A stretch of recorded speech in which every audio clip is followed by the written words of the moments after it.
Crystal from the Rain Dance Ranch. It's about 10 days before Christmas and I'm at my client's house, and I got these poinsettias that I'm going to put out in some kind of arrangement of some sort that looks good, but they're just sitting there for right now. But I did hack up this guy, and the reason was so that I could make basically a flower arrangement in this urn container. This is a high profile location, and it had a bunch of plants from last summer still growing in it, but this whole area here was sort of, I removed whatever was there once the stuff from the summer decided it didn't like living there anymore, and I can't recall what was in here. But so what I did was, because look at how beautiful this is. This is a celosia about to bloom, and then we have these vincas that just create a nice spilling bit of greenery. And I did add some annuals in here. I don't know how they're gonna go. I added this coleus. These two were actually planted. I don't know if I actually planted these or not. I think I did actually plant these. Oh, I'm not even. This is elephant food, variegated. I'd like to try to get this filled in with some variegated elephant food here. And then so what I did was I just took cuttings from the poinsettias and stuck them in here, and I tried to put the stems down in the soil, which stays pretty wet, so we can get as much longevity out of these as possible. And maybe some of them will root. I don't know. I haven't looked it up, but you know, that's the hope. I just stick stuff in the soil all the time, and if it happens to root, then great. I don't look it up anymore unless I need to look it up.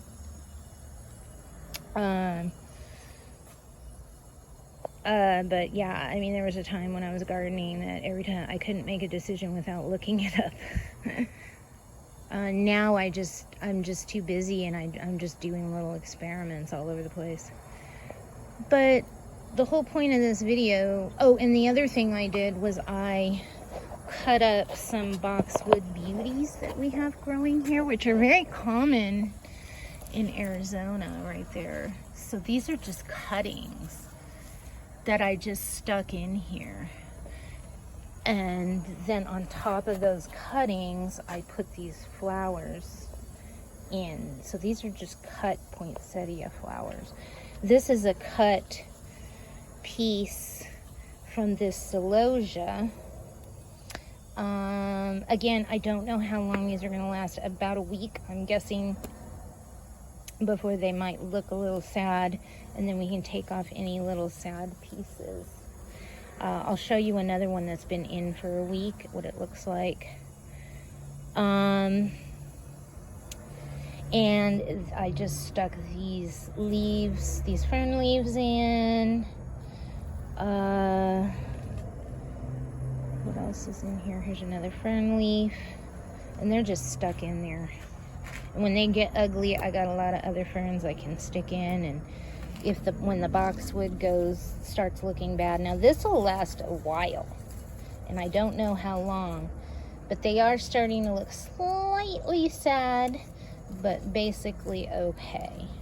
And anyways, and then I'll have more poinsettias that I can pull from to stick in here. Now, I couldn't just stick in a live poinsettia, which was what I originally wanted to do, because then you're just stuck with all this, you know, this kind of ugliness. And also, we're getting below freezing, and at nighttime I like to pull these up, make little mini greenhouses out of them.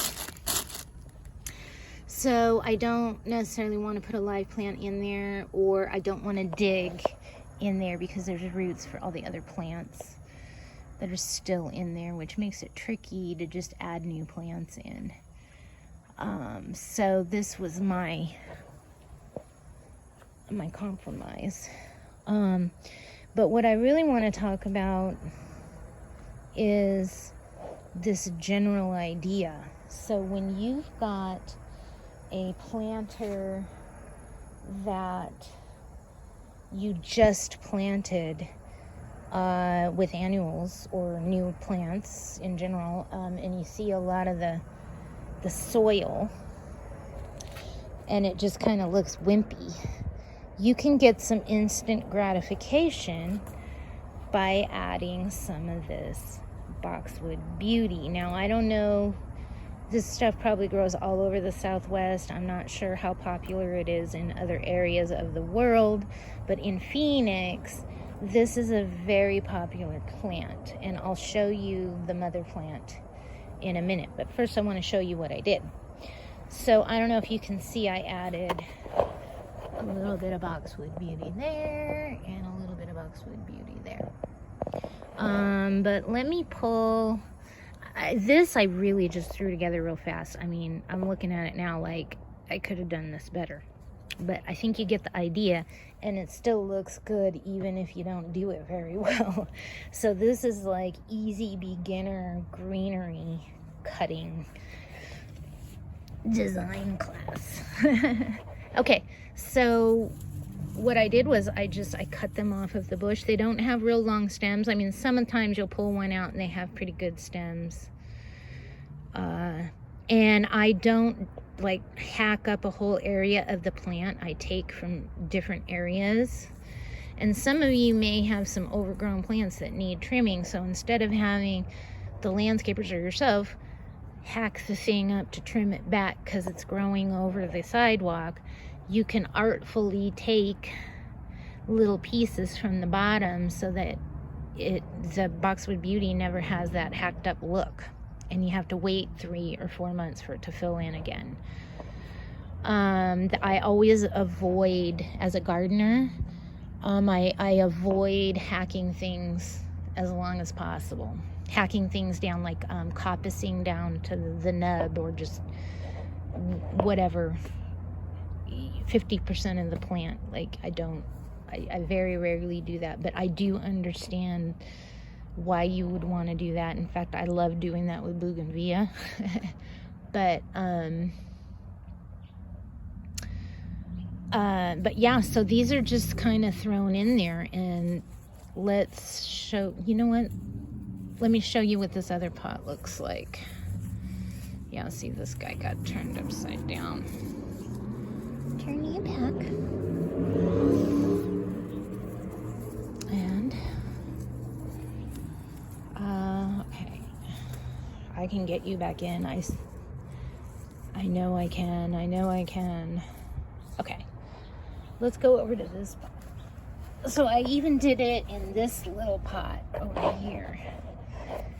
And, because I wanted this to fill in, and I originally had another plant over here, and I thought, you know, I just want this to be a little puff ball, or whatever this turns out looking like as time goes by, of alyssum. I just wanted this to be a little alyssum container. Look at how cute this thing is.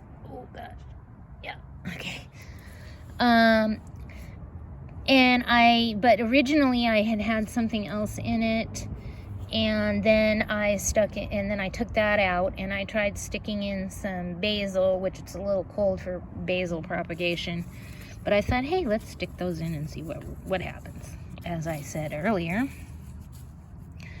this one still feels alive. It lost all of its leaves, but see, you can see I put a basil in there. Let's see if it rooted. It rooted. See that? Winter time in Phoenix, we're getting down in the high 30s, and we may have a freeze, and I don't know what would happen if we actually had a freeze, but this particular garden is very protected, and I do try to keep things protected. But yeah, it rooted, so I bet you anything this rooted. And so I'm gonna just leave this one alone. There's another little piece right here. So that's my basil. So while I'm waiting for the basil to grow, this will then be growing in and fill out. And then as the weather starts warming, hopefully these will start growing and we'll have a new little basil plant in here, and then I'll transplant it later. So that's the plan. You know, I could stick this in here and see if this roots. There we go. See, and that's the other thing you can, these are very stiff stems, and they're very narrow, and you can just stick them in here in your soil, and that also would probably help it last a little longer, and they may even root if you happen to want some more Boxwood Beauty plants. I don't know the scientific name for Boxwood Beauty, but that's not how I usually do it. I just normally sort of lay them in there. It's great. Like a garland on a table, you know, except for it's just the little pieces.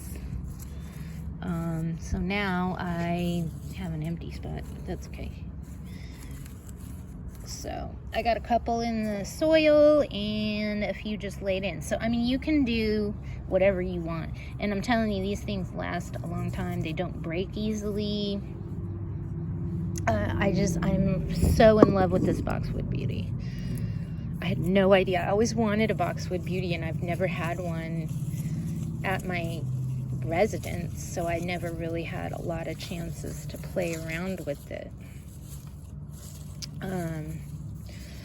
And they're even better than I thought, these Boxwood Beauties. There we go. So this just kind of makes it look a little more filled in until these, like this petunia here, is going to just take over eventually. But it's probably going to be a couple months, so I'm gonna see how long I can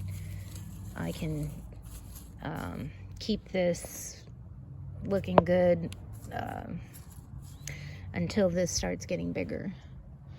And hopefully I don't want to have to recut these. So if these things look good until mid-January, I doubt they're going to last that long, but that would be amazing. They might. There are some plants like eucalyptus. They just keep on looking good, and they're pretty strong plants. I mean, they do have some sensitivities as they dry out. They do break a little easier, but they still continue to look beautiful even after they dry out. And so I'm not sure. These will turn brown eventually. I just don't know how long it's going to be. Okay, so let's go look at the mother plant. In case you're wondering what a Boxwood Beauty is, and you live in Phoenix, you've probably seen one of these around. Whoop, I wonder if you can see it. These are pretty mature. Usually when you get them, they look like little, just teeny little low growers. And you can coppice these all the way back to the nub and start all over too, like a bougainvillea. But there's really not a lot of need for it unless you want to try to keep it smaller for whatever space you've got it in. And as you can see, these were sort of growing into the walkway here. And so I started taking a lot of cuttings from down below. And so I'm just going to artfully keep these trimmed back and get the cuttings and use them for this type of purpose. And also I think we're gonna make like some products and sell greens, and for like, you know, the purpose I just showed you, or for like actual flower arrangements. Although because they have short stems, they're more of like a, you know, like a bottom filler in my opinion. But amazing. I love them. And no thorns. Well, I shouldn't say that. They do have thorns. Every once in a while I ran into like a couple thorns, but basically they're not real thorny. But until you get used to dealing with them, you might want to wear gloves, or if you're super sensitive to that type of thing. So you can see here, I cut some out here, and we ended up with this exposed area. And that should fill in, so that was kind of like an accident. And we've got another exposed area here now, because I did, when I first did it, I just cut off this whole bottom area. But now I'm trying to take it a little more artfully. And I ended up making a big giant gap somewhere over here too. But my goal is to make these look like fluffy clouds, which they kind of tend to naturally look like.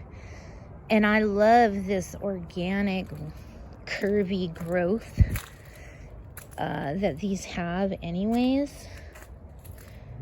I mean, these are really plant it and forget it kind of plants. You just might want to take off a few dead things every now and then. You don't see that a lot on these. They just look like this all the time. And these are definitely up there on the top of the list of awesome plants to grow in Phoenix, Arizona, especially if you want something that doesn't look like the desert. And so these are called Boxwood Beauty. And speaking of beauty, this is why I love my job, because on my way in and out, that's the gate I use. You come right here, right? And there's these 2 roses right where your nose is. And you just come right up and you sniff it. And look at how pretty they are. They're very peony looking, but these are roses. But I love this marshmallow stage. Let's see, do they open up much? I mean, yeah, they do. And they seem like, it seems like it's been in that marshmallow stage for like a couple weeks. You can see they will open up, but they do kind of have a closed habit in general. They kind of remind me a little bit of artichokes. But yeah, well, that one looks a little more open. But again, these are very peony-like roses, and I absolutely love them. And look at how big these are. And look at how many roses are on them in December in Phoenix, Arizona. And the cactus back there, that is a really awesome, what do you call those things? Organ pipe, which cannot be propagated. Just FYI. Because I wanted to do that and somebody told me you couldn't. Although I should try it anyways, because they say you can't do things all the time. And then I'm like, well, I did it. So that was like an urban gardener's myth. Okay. Well, thanks for watching. So this is Boxwood Beauty uses. And thanks for watching. I really appreciate all the views. Thanks.